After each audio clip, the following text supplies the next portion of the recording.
Ce qui est important aussi, c'est d'être flexible car il y a énormément de perturbations sur un chantier et donc le conducteur, à tout moment, le chef d'équipe peut pallier à un problème ou peut implanter un élément manquant grâce à ce type de récepteur.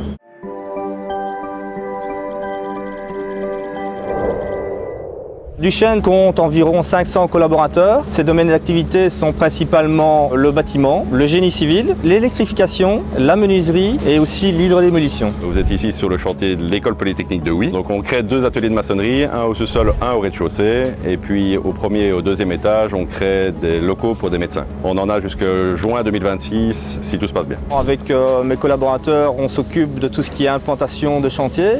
On leur propose du matériel pour les aider à travailler au quotidien, comme ce système GNSS, qui est un système de prise de mesure par positionnement satellite. Il suffit simplement de l'importer de nos PC, on la met dans l'interface et toute personne peut l'utiliser. Une petite formation, très rapide, mais c'est relativement très simple. Il faut savoir qu'avant ici, on avait 3 énormes bâtiments, donc on ne savait pas vraiment se situer dans l'espace. La première utilisation a été déjà de se dire grossièrement les 4 coins du bâtiment se situent ici et on avait déjà notre première implantation. Même si par exemple j'ai une absence ou quoi, mon collègue peut prendre le relais pour faire une vérification sur site.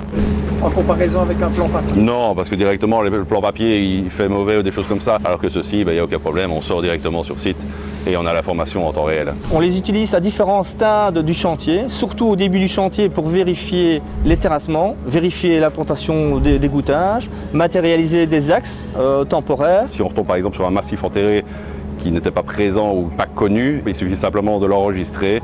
Ça permet de pallier à une disparition de piquet.